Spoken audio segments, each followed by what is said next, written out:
Hello and welcome back to Over My Dead Pod. I'm Kylie Colwell. This is Kate Carter. And I'm Holly Spear. Today I'm going to tell you guys a story about the very odd disappearance of Michaela Bali, a 16-year-old girl who walked out of the back door of her high school and into thin air.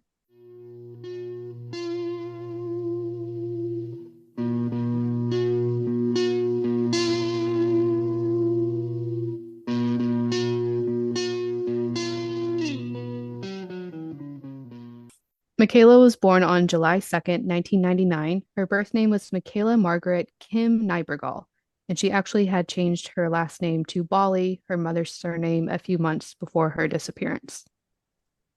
So Michaela's biological father is publicly unknown. I'm not sure if Michaela knew who he is or if anyone in the family does, but some names have come up in the press, but none of these have been confirmed. Michaela lived with her mother, Paula, and her maternal grandmother, Margaret, in Yorkton, Saskatchewan, Canada, with her two younger siblings. For those of you like me who have no knowledge of Canada and aren't entirely sure it exists, Yorkton is about 3 hours north of the North Dakota border. Wait, Allegedly. did you just say you don't know if Canada exists? It has not been confirmed. I could not find anything about it. Okay, okay. AKA Kylie hasn't been there yet. Yeah, conspiracy theorist. All right, keep going. Yeah. I don't know if I've ever actually met a Canadian. Yeah, me either. Hmm. Maybe it's because there isn't a Canada. Yeah. Ooh, next week, conspiracy episode about Canada. Okay, okay. I gotcha. So the town Michaela lived in was a pretty small rural town of about 16,000 people and not much to do. Michaela often talked to her friends about moving away to a bigger city when she was older. When she wasn't busy with her 11th grade studies, Michaela spent her free time in the drama club and played violin, taking lessons locally. She was described as a pretty shy and quiet girl. From all the reports I read, she did have a few friends, but she also had been bullied pretty harshly because of her acne, which was starting to clear up with some medication. Oh, that's so annoying. I hate kids. I hate them. Yeah. Right now, from everything you've said, like, was I or am I Michaela? I think we're all Michaela.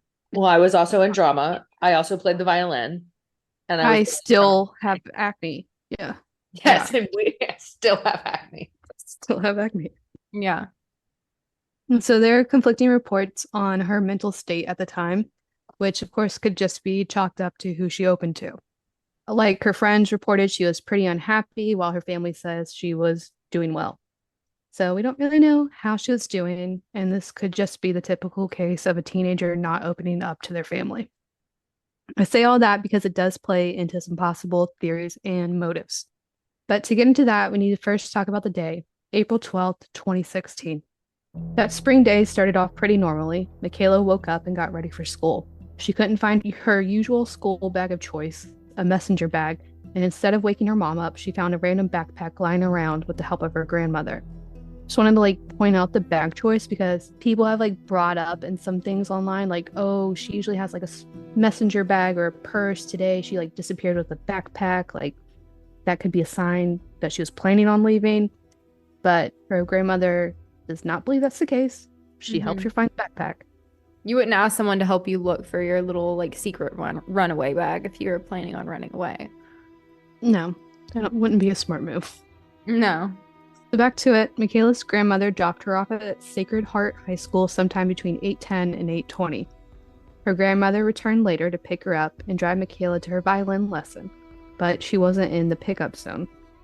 After waiting for about 30 minutes, the grandmother headed into the school and talked to a few people.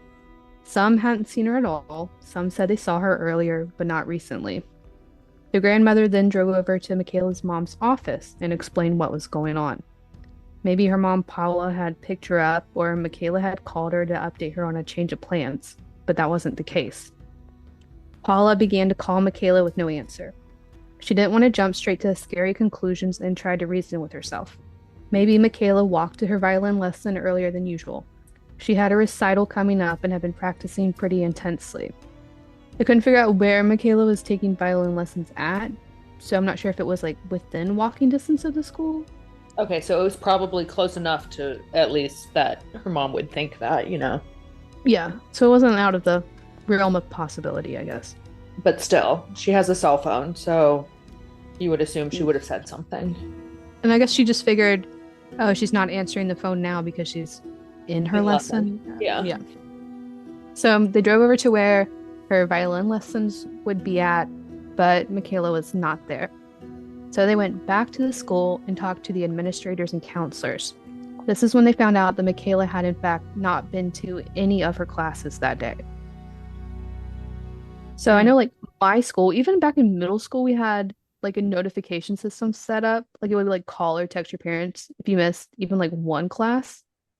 So I'm not sure if her school just didn't have this. Yeah. Either way, immediate alarms or red flags went off with Michaela's mom because this wasn't like her, and Michaela Bali was reported as missing. The Royal Canadian Mounted Police quickly sprang into action and began searching and questioning those close to Michaela while everyone began to search. They contacted her bank and phone provider, asking for any activity updates and notified the public. And they did get a lot of information, or what seems like it. So we have a lot to break down, and we have pretty much like a minute by minute, play by play of what Michaela was doing this day. On the day before, the 11th, Michaela texted her friend Oksana asking if she could drive her to TD Bank the next morning. She also called the bank a few times and ended up wiring $25 into her account. She also texted a few friends and even her ex-boyfriend, saying things like how she wasn't happy and that she needed help, but she wouldn't really dive deep into this. Some friends reported that in real life conversations, Michaela talked about taking a vacation and bragged about having $5,000 in her bank account, which was not true. On April 12th at 6:41 a.m., she once again texted Oksana asking for a ride to the bank. Oksana was a little confused. The bank wasn't even open yet, so she declined. As we know, she was dropped off at school at around 8:20, and school security footage shows Michaela putting a binder in her locker at 8:21. The footage then captures Michaela walking out of the school's back entrance at 8:30, headed towards the railroad tracks. Later in the investigation, it comes up that she stopped at Terry's Pawn and Bargain, where she tried to pawn a silver ring. The worker said it wasn't worth anything and didn't make an offer, after which Michaela walked off. This worker said she seemed normal. There's nothing weird about the interaction. So this was sometime between 8:40 and 8:50. The footage picks back up again at 8:55 when Michaela showed up at TD Bank. She was seen pacing around a bit at the front door, waiting for them to open at 9. Once they did, she withdrew $55 from her account and began to walk east down Broadway Street 5 minutes later. So the Royal Canadian Mounted Police have released most, if not all, of this footage they have recovered, and I'll post it on the blog for everyone to watch because it gets a little weird. And of course, I'm going to have the ladies watch along and see what they think. At 9:10 a.m., Michaela entered into a combination Wendy's/Tim Hortons and bought a coffee before sitting down into a booth by herself. From what it looks like to me, she seems like she's waiting on someone, like gazing around, watching the door, tapping her fingers on the table impatiently. So she's just like sitting there drinking her coffee. She's on her phone. She's like looking around. It's at the totally like door. she's waiting for somebody. Yeah, she turns all the way around to look at the Yeah. door. Not just like people watching, like she looks like she's Because she's not people watching. She's just anytime someone like new comes in, she just looks at their head and then goes back down. So this is like the weird part. It looks like she takes her phone apart. Yeah, it does. And the camera's a little far away from where she's sitting, so it's hard to tell, but She could have taken her case off. I mean, she's just trying to like waste time. Maybe she's just like cleaning her phone, taking her case off, you know? Like, I don't know. I feel like I do that sometimes. so a lot of people online believe Michaela had two different SIM cards and she was switching them out. Will make a little more sense later, just a hint. So after sitting in the booth for about 15 minutes, she left the restaurant and walked around outside or more, kind of paced around for more than 20 minutes before going back inside and sitting in a different booth. Okay, she's either waiting for someone or she's trying to kill time. So she left out the back door, she comes back in, and then she exits through the other door. Yeah. It's weird. Between 9:50 and 10:12, she appears to send several texts and make a few phone calls when she comes back in. We do know about two texts she sent to a friend named Shelby. The first said, quote, "Hey, I need help," end quote, which was immediately followed up with another text saying, "Never mind, I figured it out." After Oh, sending that text, Michaela once again left the restaurant and then came right back in. At the moment, I know like we don't have much information, but at the moment, I think she's trying to peace out. Just like yeah. her actions, the texts, what she's doing right now, it kind of seems like I said, she's either waiting for someone or she's killing time because she's waiting for like a ride. Yeah, like waiting for someone to come pick her up. She gets up again. She comes back down. She sits back in the same booth. She makes some more phone calls. So then at 10:23, she got up and asked an elderly woman in a different booth for help in renting a hotel room. The lady declined, and Michaela returned to her booth, making more phone calls. What people assume is about 6 calls from the footage. Do we know who she called? We'll get to that. Okay. I mean, spoiler alert, we don't. Ah! So only a few minutes later, she left the restaurant for the last time, walking west on Broadway Street East, turning down 7th Avenue, and then turning back around to go back down Broadway. For about an hour, Michaela was not seen on any security footage. An employee at the bus depot did report that sometime between 11 and 11:35, Michaela asked when the next bus to Regina, a nearby bigger town, would leave. The employee told her it wouldn't leave until 5, and Michaela left without buying a ticket. She then texted a friend at 11:35 saying, quote, "I'll see you at lunch." So she did in fact make it to lunch, going back to the school and meeting up with her friends in the cafeteria at 11:59. Michaela's friends told police that she talked about taking a vacation to Regina. Oddly, though, Michaela was only in the school for 4 minutes and she left again. This is so weird. Like they're at a table, she comes up, she says something, she doesn't even sit down, and then just pieces out again. So her leaving the school at 12:02 p.m. was the last time she was seen on security footage again. She assumingly walked over to the bus depot again, this time buying lunch in the restaurant attached to it, the Trail Stop restaurant. According to witnesses, she sat and ate before leaving at 1:45 p.m. and then left out the back door. This was the last time, according to eyewitnesses, that Michaela was ever seen again.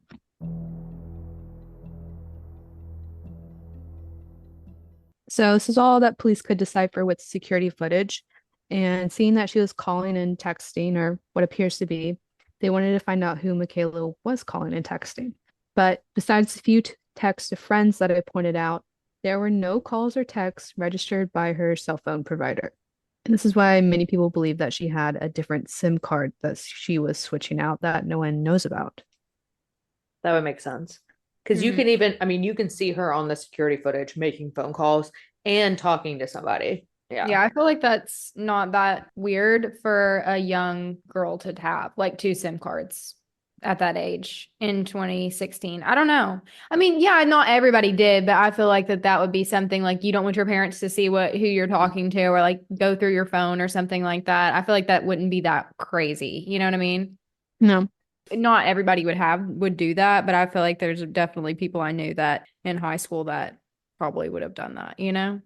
Especially if she's just like walking around town, knows where she's going, could easily just pop into a store and buy one. Yeah, yeah. Another explanation for lack of the phone data is social media apps like Snapchat and Kick.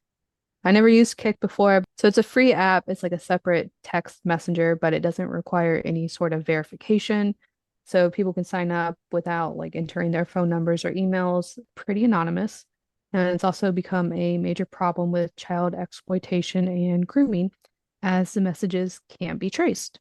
Oh, so that's kind of like an app that people would use to do like a text-free number, just a random number to text. Like, Yeah, okay, yeah, makes sense. I know now you can call on Kick. I'm not sure about in 2016, but I know now it's kind of like Facebook Messenger where you can like make phone calls and video calls from Facebook and like not Yeah. through your phone number. I understand like where that would be helpful with like international texting back and forth, you know, but Yeah. I feel like why would you use a text-free app, you know, if you didn't have something to hide? Like, I just feel like those are just not good at all in general. No, I think for the most part, it's these teenagers who don't want their parents to see their text or message or Yeah. phone calls. Yeah, Yeah, exactly. We're like predators to have not to be traced. true. So police did look into these and asked the companies for more information, but of course they did not cooperate. And the police have publicly stated on multiple occasions that US privacy laws have caused significant hurdles and delays in getting information as to Michaela's activity on the apps and who she was talking to. The one piece of confirmed information they were able to obtain was that on April 13th at 6:51 a.m., the day after she was last seen, Michaela's cell phone was turned off. Her mother said when she was calling her before she even began to search for her, the calls were ringing, just not being answered. So they weren't going straight to voicemail as if the phone was off before. So while waiting for the information from the social media apps Michaela used, or the lack of, police began to interview those close to her and ask the locals for help. Her friends came forward with what I told you earlier about her being unhappy and taking a vacation to Regina. They also talked about the odd bank trip request. Michaela's ex-boyfriend, whose name hasn't been made public, reiterated the same information. And he also said that on the night before her disappearance, they were texting and she talked about, once again, being unhappy and taking a trip to Regina for a few days. He also said that he texted her on the 12th when she failed to show up to class, and they chatted back and forth a bit that morning, but the exact details of their conversation have not been released. By now, with not much to go off of in terms of foul play, police are leaning towards her being a runaway. I mean, like she talked about taking a vacation by herself, so I see why they would think that. But the thing is, Michaela didn't pack anything. Not her medicine, not any of the cash she had at home, not her phone charger. Like if you're telling your friends you're going to take a vacation for a few days, you'd pack some things, right? Or honestly, even if you were running away, Yeah, you still pack something. phone charger. Yeah. Come on. Police also confirmed with the bus depot that she did not buy any tickets or board any of the buses. So there were no transactions tied to her, any unaccounted for tickets that could be tied to her, and no sightings of her on any of the buses. Police also checked with local hotels after that lady came forward about Michaela asking for one, but this was also a dead end. At 16, Michaela wouldn't have been able to rent or check into a hotel room on her own. So even if she had gone into a hotel, like she would have needed someone to check in for her and have some help. Without a name of whoever this is or sightings of her in the hotel, this was a dead end. 3 weeks after her disappearance, the case was handed over to the General Investigation Services, or GIS, which investigates major offenses. It took 3 months after her disappearance for the Royal Canadian Mounted Police to issue a child search alert in 3 provinces: Alberta, Saskatchewan, and Manitoba, which is a long time to issue, basically their version of an Amber Alert. I don't get the whole 3 months thing either. I just feel like that's a little fishy. Even if she Yeah. was a runaway, 16, she's underage. So that doesn't make any sense. Yeah, and So, even if she's like running away, she still could have come in contact with danger along the way. I mean, she's going up to people asking them to get her a hotel room. It's very likely, I feel like, that she could come in contact with someone who's not a good person, you know? oh, easily. Especially, yeah, if you're going up to strangers asking for help. Yeah. And Yeah. going to the bus stations and doing stuff like that. I feel like she's putting herself out there to get taken advantage of or hurt. So an entire year went by without any leads, evidence, or sightings. The National Center for Missing and Exploited Children actually joined the search effort in July of 2017. And then after that, the case was transferred to the Historical Case Unit, which I was concerned about. I looked it up. So they work exclusively on unsolved missing persons and homicide cases. So not like cold cases, like the name Okay. suggests. Yeah. They've kept things pretty tight-lipped. I don't know if they like have a reason for it or if that's just standard protocol for Canadian law enforcement, but we don't really know much else about their work. The entire like timeline I gave you earlier and all the security footage wasn't released until 2019, 3 years after her disappearance. That's nuts. Like, I don't understand. It's almost like, not that they're not doing, like the police force and everything aren't doing their actions, but I don't understand why everything's taking so long. I mean, she was underage. Like, that doesn't. What we do know is that in August of 2017, the GIS unit did a ground grid search in the area behind the high school over the course of 3 days. This area had been searched shortly after Michaela's disappearance, but investigators said a new tip led them to return. And it took a while, but we found out where the tip came from. It was a local psychic who Oh said dear Michaela God. was dead in the water behind the school. But of course, she was not there. Did they like drain the water and everything? I think so, which I feel like they don't usually do for psychics. No, they don't. But in this case, I feel like they didn't have any leads. So maybe just, On December 4th, 2017, the child search alert was renewed, but this time for the entire country. Shortly after, an anonymous donor matched the $25,000 reward for information. Get this, guys. In 2020, this donor asked for their money back. Oh, wait a minute. What? I've why? never heard of that. I don't think What you is- can. Yeah, there's no take backsies. No. Did they give it back? Yes. Oh, But luckily it made the news, so everyone was like, what the fuck? The hell is Yeah. this? So the public raised that money back, and now the reward is at $100,000. well, that worked out, I guess. So unfortunately, despite all this and the extensive media coverage and pleas, the case remains unsolved. There's no suspects, answers, or persons of interest. Well, not entirely true. There is one person of interest, if you can call it that, that came up shortly after Michaela's disappearance. Patrons at the Trail Stop restaurant reported seeing her leave with an older man in his 40s to 50s. Ugh. This man was described as stocky with muscular arms, dark hair, and a large fiery cross tattoo on his forearm. The police relayed this information and sketches to the local media, hoping for a tip leading to an identification. And it wouldn't take long because the man walked into the police station himself and was like, I think you guys are talking about me. But this unnamed man from the restaurant comes into the police station. He's like, you guys have pictures of my tattoo on the TV. What's going on? They interviewed him, and he explained that he didn't know Michaela and he didn't say a word to her that day. He merely held the door open for her as they both happened to leave the restaurant at the same time. So this is Gotcha. all looked into and it checked out. And this man was cleared and police were back to square one. So sightings have popped up over the years all over the country and to places as far away as Scotland and Colombia. In 2016, tips came in that Michaela was spotted in Vancouver, 19 hours west.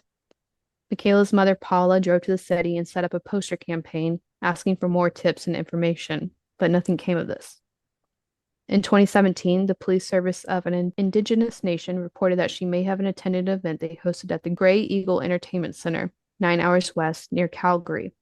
Michaela's mom, Paula, got a call in 2019 from a man in Edmonton, claiming to have seen her there. The man reported that he was outside of a bar smoking and struck up a conversation with a young girl who introduced herself as Michaela. And it wasn't until months later, when the man saw a missing poster for Michaela, did he connect the dots. The man did some research and found a Facebook page dedicated to finding Michaela and reached out when he was 100% sure it was her. Police took this tip pretty seriously and began to canvass Edmonton, putting up more posters and checking out homeless shelters. But nothing more came from this. This is why spreading posters and online posts about missing persons is so important. Because Yeah. even though this guy didn't see your poster until months later, if he hadn't seen it at all, who knows? Yeah. Another year went by with another possible sighting in 2020 in Penticton. They've got weird town names. Halfway between Calgary and Vancouver, where a tip came in that Michaela was spotted panhandling. Police did track down who witnesses saw and confirmed that it was not Michaela. So coming up on April 12th, 2024, it will be 8 years since Michaela disappeared. The case is still open and active. I've gone through all of the information I could find, so I think it's time to talk about some theories. So the first theory, and what seems like police are leaning towards, is that Michaela ran away voluntarily. So they haven't necessarily said this, but on multiple occasions they have stated that as of yet, there is no evidence of foul play. Michaela's friends tend to agree with this scenario. In reports, they talk about, Michaela being depressed, taking a vacation, just trying to get away. Of course, while this could be what Michaela told people, it could also not be true. Typical teenagers, she might over exaggerate a little bit, be a little dramatic. Like her line about how much money she had. At one point, she bragged about having Oxycontin, but it was just her Accutane medicine. Then there were some reports of social media posts to the same tune that she was depressed. One Reddit user found a couple social media accounts that could possibly be Michaela's. An Instagram account with the username The World Today has no posts and an all black profile picture with the profile name of Mickey Neebs and a bio saying goodbye. Hmm. Another Instagram account has the username of Mickey Dead Space with posts about recovery, self harm, and a bunch of memes. The bio also has a Kick username listed. How normal was this for that time period, though? I mean, this was just so normal. I mean, not that saying that like depression or anything like that is normal. Obviously, if you're experiencing that, there is help out there. But I'm saying like these Reddit accounts, Tumblr, I mean, it just made it so normalized to have accounts like this and multiple like aliases. And I could see like running away being some like kind of an allure to some kids her age. And I just feel like maybe it sounded like something that was, I don't want to say quirky, but just something. Yeah, especially in that time, it was like social media. It wasn't like it was personal in what you posted, but it felt like a different world. Like it wasn't really tied to you. Like you could talk about whatever on there. You're like, oh, no one's gonna see this. I'll just vent. Yeah, yeah. Especially accounts like Reddit and Tumblr, things like that. And theory that, she was doing this, not really thinking that much about it, didn't think it would be, wasn't trying to run away forever. And then she encountered someone that was not good. On one of her Instagram accounts, kind of hinting at running away, she posted, quote, I just want to shut down my IG and Instagram and just disappear. The less people know about me and my problems, the less people get hurt, end quote. But this was posted 3 years before her disappearance, so keep that in mind. Michaela's friends believed that she did run away, and it was something that her mother originally believed was the case. The thing is, her actions leading up to the day of the disappearance don't really make sense. Like we talked about, not packing much. She didn't really seem to like have a plan also. Like she was kind of like bopping around town. I feel like if you wake up that day and you plan to run away, you would have some sort of plan, right? Absolutely. I think it was just kind of on a whim, maybe not thinking everything out completely, obviously, because she had like $25 or whatever, and she's just kind of going around not having a plan. I feel like this was not, she's young and she's Yeah. just, Because remember we were saying when she was in Tim Hortons, the coffee shop or restaurant or whatever, she was Mhm. like on her phone a lot, looking around, like almost as if she was waiting for someone. What if that day she was planning on meeting up with someone, let's say from Kick, and the Mhm. person never showed, but was contacting her like, hey, come to me instead, like, sorry, I couldn't make it to you, come to me. And then that's why she didn't pack shit. That's why, that would make a little bit more sense of like she was supposed to meet up with someone. They no longer met up with her, but were like convinced her to go to them. And that's why Mhm. she needed like to find a ride, to find the bus. And we'll get into that. Ooh. Michaela's mom, like I said, she originally believed that her daughter did run away, but has since changed her mind. She has also said that, if Michaela was as unhappy as she said she was and ran away, she would have been found. If she committed suicide, she also would have been found. Another possible theory that we talked about and what Paula, her mom, believes is what happened is that Michaela became a victim of human trafficking. Canada has named Winnipeg, Edmonton, Calgary, and Regina as important hubs to the illegal trade. So where Michaela lived in Yorkton is like in the center of those cities a bit. And she did tell people that she was planning on visiting Regina. Other than that, there's not really any real evidence pointing in this direction other than like the odd bar encounter in Edmonton. Basing it off of the guy saying he 100% saw her and had a conversation with her in a different town, she was trafficked. Yeah, that's Mhm. what I was gonna say. Yeah. I hate to say that, but I mean, Because it's then that would make sense of why she has no presence anywhere in it, but is in a different town and still is using her name. Like she said her name to him. Mhm. That would, like she can't say much else because she'll be killed if so, but If she was planning on meeting up with someone, even if it was completely innocent, or if she was planning on running away, wasn't able to get on the bus, hitchhiker situation, and, Yeah. got into the car with the wrong person. Or she was asking people for rides or asking people for hotel rooms and someone lured her that way, like, oh yeah, I'll help you. And then boom. Yeah. Yeah, there's like a few. I don't want to So say there's so many possibilities because I really only think there's like two possibilities of what happened, but there's definitely different ways that this could have occurred. But regardless, I don't think she ran away. No. Yeah, that's the thing. Is like there's like three or four like outcomes that could have happened, but there's a million ways to get to each one. Yep. So the most prevalent theory, and what we're all thinking, is that Michaela was planning on meeting up with someone she met online. On March 1st, 2016, Michaela posted on Snapchat and Instagram, quote, looking for Snapchat friends because I have none in real life. Add me. Her friends have reported that she did talk to a few people online, and while they didn't know the full extent of who or how many people, they did name four people they knew for certain. One guy was named Christopher from North Carolina. I couldn't find his age, but police did clear him. He had never even been to Canada. Another guy named Josh was also interviewed. He said he met Michaela on an online support group and he was helping her deal with her self-harm issues. He's also been cleared. It is an unknown person, which this could be innocent, but if it's not, it's pretty creepy. One day in drama class, Michaela had a dozen red roses delivered to her anonymously. Her friends were like, oh, who are those from? Like, so cute. But Michaela wouldn't say who they were from, just kind of hushed it off. Mm-hmm. If these did come from someone she met online, they had enough information, like not only to know her school, but her class schedule. Yeah. That makes me think it's like someone in school. Did they ever find any more information about that? Like, could it have been a family member and she was just like embarrassed that it was like, Yeah. Police have not figured out who the roses came from. which I guess if it was like a friend or family member, they would be like, oh yeah, I sent her those. So Yeah. yeah. Okay. Yeah, that is weird. That's very weird.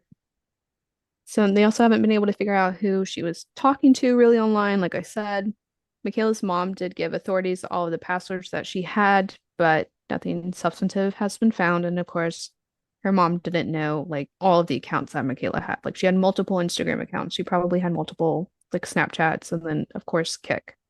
So I'm gonna break down basically everything we said about her meeting up with someone online. To start, all the unaccounted for texts and phone calls she was making. So everyone who knew Michaela in real life came forward with to say that they talked to her, at like X time and they talked about X, Y, and Z, and these could be traced. There's like the sudden changes of plans, going to different restaurants, leaving, coming back, watching the door, like screams to me that she was planning on meeting someone. Mm-hmm. Yeah, someone who kept changing the plans, possibly because they had cold feet or possibly to divert any like sting operations. Like if it's an online predator who's planning on meeting up with a teen girl, surely they would be nervous and would want to avoid being arrested. You think? Another clue to this is the hotel room that Michaela kept trying to book, which I believe why she was trying to get the money. Possible that this like online person didn't want to book the hotel room themselves or under their name. One Reddit comment theorizing that the reason why Michaela was telling her friends she had $5,000 in her bank account when she didn't was because whoever she was talking to might have been like kind of promising to do that, like to wire her the $5,000. That's why she kept calling the bank. Mm-hmm. Be like, oh, you can like rent the hotel room or you can get the bus ticket with this, blah, blah, blah. Or when she called the bank and the money wasn't there. That's why she like tried to pawn off her ring and stuff like that. When Michaela couldn't rent the hotel room, the plans and meetup location kept changing. A guess of mine is that this person, if they exist, lives in or wanted to meet up in Regina. And that's why Michaela told her friend she was going to take a vacation there. The original plan to meet up didn't work out. It changed for her to meet him in Regina. Or perhaps this person picked her up after she walked out of the restaurant. Yep. That's exactly what I was gonna say. I honestly don't think that she's alive. Or if she is alive, she's under a different alias, but she's living a horrible, like, there's no way because she didn't have her meds were for her acne. That's fine. She could have left that at home. Her money, she probably would have taken that with her if she was trying to run away. She didn't pack any clothes. She didn't want to make it suspicious to her parents that she was, trying to leave for a few days, kind of thing. I totally think that she was heading to Regina to meet somebody, and then she has since then been killed. Yeah. The sad part is that, like we said, Michaela didn't really pack anything. It's like she didn't seem to be planning on being gone for long. It's most likely that Michaela was planning on meeting up with this person for a bit, going back to school, and having her grandmother pick her up like nothing happened. Whatever happened that day or whoever she met up with is a mystery, but if this theory is correct, this person caused her to never come home. Heartbreaking. Yeah, she definitely wasn't planning on being gone very long. I mean, she told her friend she was going to take a vacation. Like, ugh, that's so sad. I know like they talk about it like other podcasts I've listened to, like to not have secrets, especially with, like people you're talking to or like meeting up with. Yeah. And I know like a teenager wouldn't really want to tell their friends they're meeting up with someone they met online, but like you need to tell your friends. Yeah, tell someone Or just at least. one person. Yeah. Yeah, But just I one. also feel like, I mean, if she was going through mental health stuff and she didn't have like she said, I mean, she had friends, but like she didn't feel like she had like a specific friend or something like that. And she Mhm. was, let's say, for example, meeting up with an older person. She was just planning on doing something one day and going back to, regular life. She wasn't planning on leaving forever and blah blah blah. I don't know. But I definitely think nowadays, I mean, it is only 8 years later, so not much later, but one person would know. Like, if you were gonna do something like that, like you would tell someone. Yeah, Yeah. I mean, and then she did text that friend and was like, "Hey, I need help." And I think she probably like needed money or something to get to where she was supposed to be meeting somebody or, a ride somewhere or something like that. I wish that that would have gone a little bit further and she would have told them, what she was doing, but that Yeah. sucks. There's definitely still a chance that Michaela Bali is alive and out there, choosing to not come home on her own or just not being able to. Authorities have said that Michaela did not have a passport and her pictures posted at all entry points into the US, so if is still out there, she is likely still in Canada. Recently, Alicia Navarro, a young girl from Arizona who vanished into thin air, was found in Montana, living with a predator she met online, a person police didn't even know existed. So there is hope. Wow. Yeah. On the day she disappeared, Michaela was wearing glasses, a teal scarf, a purple burgundy coat, and jeans. She was 5'2" with blue eyes, light complexion, and had wavy blonde hair. She is a natural redhead, but often dyed her hair different colors, and she would now be 24 years old. The current reward for information is at $100,000, and tips can be submitted to Crime Stoppers or the Royal Canadian Mounted Police, whose contact information I'll add to the episode description and also on our blog. And with that, thanks for tuning in to another episode of Over My Dead Pod. If you want even more information, including photos and videos from the case, you can check out our blog on overmydeadpod.com. Be sure to leave us a review wherever you're listening to this and check us out on social media at Over My Dead Pod. And we'll see you next week with another case. Goodbye. Bye. Bye.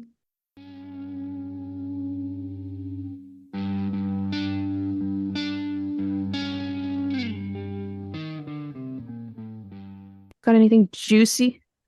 This past weekend, my parents flew down to stay in town. Cameron and I had a wedding to go to on Saturday, and it was our first Jewish wedding that we went to. And man, oh man, did it not disappoint. It I was saw your pictures. You looked fire. it was nuts. They had it at a very prominent golf resort that's Yeah. very private. And so we showed up there. Of course, Cam's like in heaven. It was so much fun. So, like in the Jewish community, when you get married, you have two ceremonies. So, like, there was the breaking of the glass, it was gorgeous. But then, like, their reception was nuts. Oh, And how like, fun. I want to go to a Jewish wedding. I don't know what it's called, but when they have them up on the chairs and they're holding them they up and did that. dancing. Yeah. Oh, that's Oh, yeah, so I saw your videos of that. Oh Yeah. my God. And they looked like, I mean, don't get me wrong, the bride looked like Cinderella. Like, it was crazy. I want to go to a Jewish wedding. And it was so much fun because they're both of the bride and the groom, they're like some of our really good friends down here. But this wedding was definitely like a lot longer. Like we didn't come home until like 1 a.m. It was, and we didn't even stay for the after party. Like that's just when the wedding ended. Oh my That's gosh. so And then there fun. was an after party, and Cam was like IDD'd, and Cameron and had a lot of fun that night. Let's just say at the very end, I was like, Cam, we gotta go. Like, we gotta relieve my mom from baby duty. Like, it's 1 a.m. Like, we've got to. And I was so tired. And Cameron was like, but there's an after party, and the after party has chicken and waffles. And I was like, oh, yes, I love chicken and waffles, but no, Cameron, it is like Yeah. 1 a.m. like so tired. And because of course, like I do the night shifts, too, for the Yeah. babies. So I was like, this is gonna be killer. And then everybody in the friend group and everything woke up Sunday and we all texted each other and we were like, is everybody else dead? Like I was sober and I was like, is everybody else dead? My feet hurt so bad because of how much dancing there was. Like it That's was a so great, fun. I love weddings, but this one was definitely like absolutely, yeah. I Everybody love needs it. to experience a Jewish wedding at some point in their life. That's so fun. Yeah, no, it was so cool. Maybe Holly and I will just start crashing them. There Yeah. you go. And The while we first were one. at this golf resort, there was three weddings happening at the same time. But Oh my gosh. it was like big and it's a huge place. So like we didn't even Did bump into the other people. But Wow. when we were walking from the ceremony to the reception, we did see for like 2 seconds the bride and groom from a different wedding going into their reception part. And they like walked in and later on and it sounded like a bunch of like crazy music. And later on I overheard someone saying like that couple it was a Nigerian wedding. And I was like, oh, that's I want to awesome. go to that Another, one. yeah, that would have, Kylie, we got to start. yeah, you should. Yep. I mean, how would you even know? Like, that's another thing. Like, you could easily crash weddings because how would they even know that you're not a guest? There's so many people at those two. Especially if there's three at one venue at the same time, we could just hop from one wedding to the other. Oh Oh my my God. gosh. Like, oh my God, we're sorry, we're in the wrong place. We meant to go to the one on this side. Mills needs to go to bed. Yeah, she's like, we're out of here. Yeah, Mills is done with the podcast today. She's done with us. What All do you right. have to say, Mills? It's so weird. It doesn't pick her crying up at all. It's at like a different frequency of sound or something. I can't hear her. Yeah, she's crying in like a different frequency. I literally can't even hear her, Kate. Like it sounds like nothing when you put her up to the microphone. No. Good story today, Kylie. Yes, Thank very you. good. Very good. Sad, Finally but good good. story. I mean, I'm in a way, I hate to say like I'm glad they didn't, a body wasn't involved, but I'm also wish that some Ugh, type of body was involved, alive or deceased, Just so that an there's answer. answers. an Yeah. Yeah. answer, yeah. And people should go look at her picture because I mean she could be anywhere. You never know. And like Kylie Yeah. said, it happens, that people do get found later on. So go check out our website and look at the picture of her and keep it in your mind. Yeah. See you next week. Bye. Bye. Love you guys.